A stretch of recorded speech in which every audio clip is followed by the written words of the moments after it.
Hey, DemoniusX here. Hey, I've been doing some thinking, and, well, it's like this. How should I put this in a term that everyone can understand? Easily. Come next generation in gaming, I am hanging up my controller for forever. The reason why I'm doing this is because 3D games are boring the living shit out of me. I cannot stand them anymore. I mean, sure, I play Wii and my brother's Xbox 360 if I want to try out an HD game, but it's just getting boring. It's the same shit every game, especially with Xbox. Xbox 360 games, you got running around shooting fuckers, having 9-year-old little bastards running around. Oh, I owned you, you fucking noob. It's like, yeah, I want to see you say that to my face, you little bitch, fucking little retard. I'm gonna fuck put you on that fucking system, idiots. But it's just getting old. Running around shooting people, running around hacking, slashing. I mean, there's nothing new. Nothing's being explored with the gaming world. It's just a game comes out, it's pretty, it has a new plot, new backgrounds, high definition this, high definition that. Just bunch of bullcrap. And what really angers me is there's no difference between the gaming realm and the PC realm anymore. It used to be two different realms that if you didn't get one someplace, like if you didn't get your fill on your PC, you can go to the consoles and get full in terms of your gaming appetite. But now everything's one and the same. So you don't have difference between PC and gaming anymore except in control style, which really isn't much to be excited for. You know? But there are so many ideas that could still be done, but no one wants to explore, because I guess it's too much of a risky business proposition. I don't know. I mean, in my honest opinion, if I were to make a game, I would love to make games that have okay, remember the Adventures of Bali for the NES? Also known as Mad City in Japan? You know how in stage 2 you used a zapper, and on stage I think it's 4 and 5, the swamp or the outback, and then the highway you drove, and then you fought some more. I mean that was awesome. I loved a game like that. That was so sweet. Just how you had different setups and different gameplay styles. Like one mission you're doing this and one mission you're doing that. I mean, they don't have that no more. Now you just run around and do the same shit over and over again. I mean, sure, you got games like Halo where you run and shoot and then jump in one of those little, I don't know, the Warthog, I think it's called, and you shoot some more guys. I mean, but it gets old. It's the concept. It's like game. Okay, okay. Hold on, I gotta find a way of how I'm gonna word this. Okay. Game companies have this weird idea that if you can continue to make the same game over and over again, gamers will continue to buy it over and over again. Now, I will admit most gamers out there are shallow as hell and have really shitty taste in gaming, and they enjoy playing a repetitious game over and over again. Seriously. How many Metroidvania games do we have, guys? We have Symphony of the Night. We have Circle of the Moon. We have Harmony of Dissonance, Aria of Sorrow, Dawn of Sorrow, Portrait of Ruin, Order of Ecclesia. How many do you fucking need?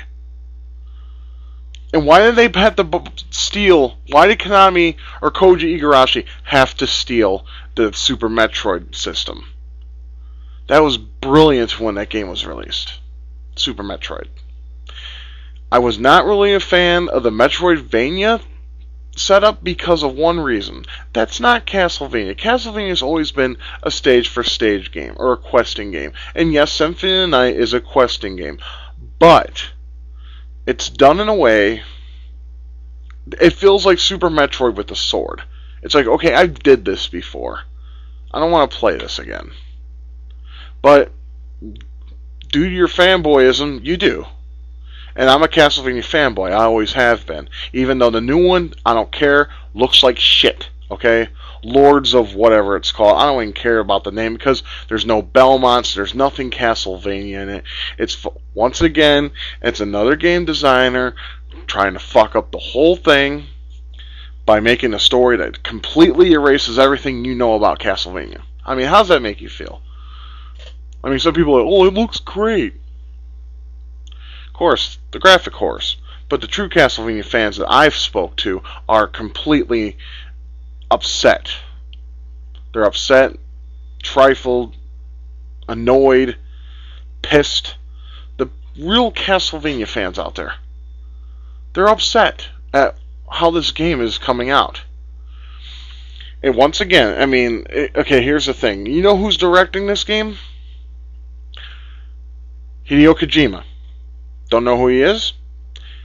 The creator of Metal Gear. Yeah.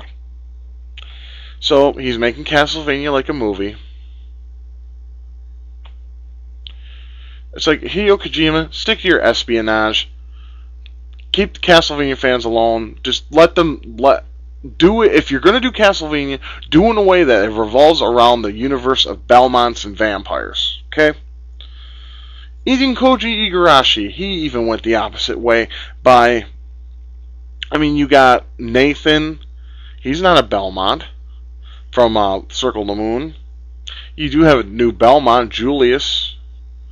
And you got Just Belmont, I think is his name. I think that's how you pronounce it. It could be Juste, but I think it's Just. Then you have Leon. And I don't know if many of you played Portrait of Ruin. Do you remember in Final Fantasy VII where you had the Knights of the Round? How cool that looked?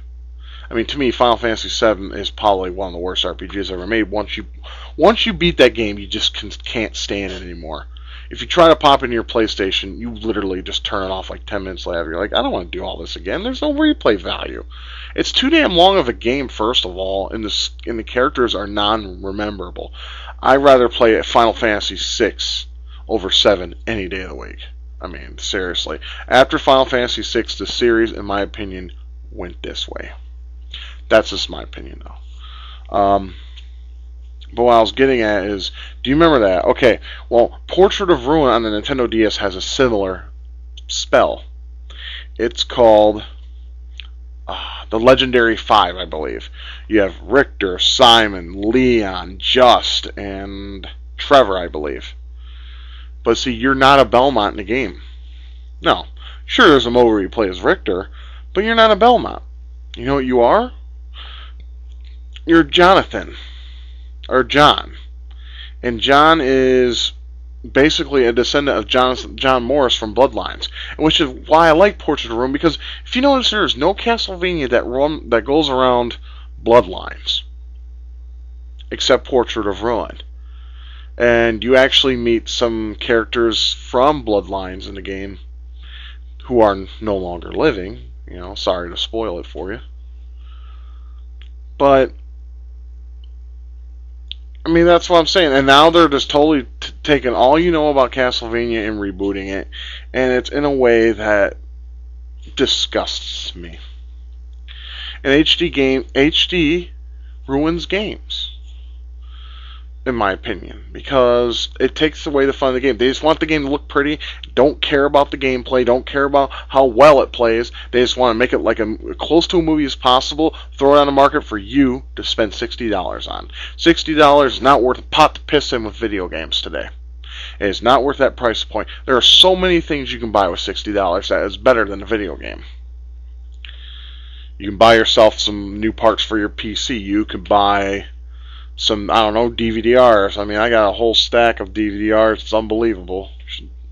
Too bad this camera sucks. I could show you my mountain of spools here. Matter of fact, let me see. Hang on a second. Let's see. Yep, my mountain of spools.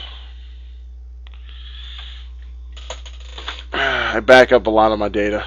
I definitely I delete things, but before I do, I definitely back them up onto a CD, DVD, or whatever. But I'm just saying, there's so many things you can buy for $60 that doesn't have to be HD game, such as Xbox 360 or PS3.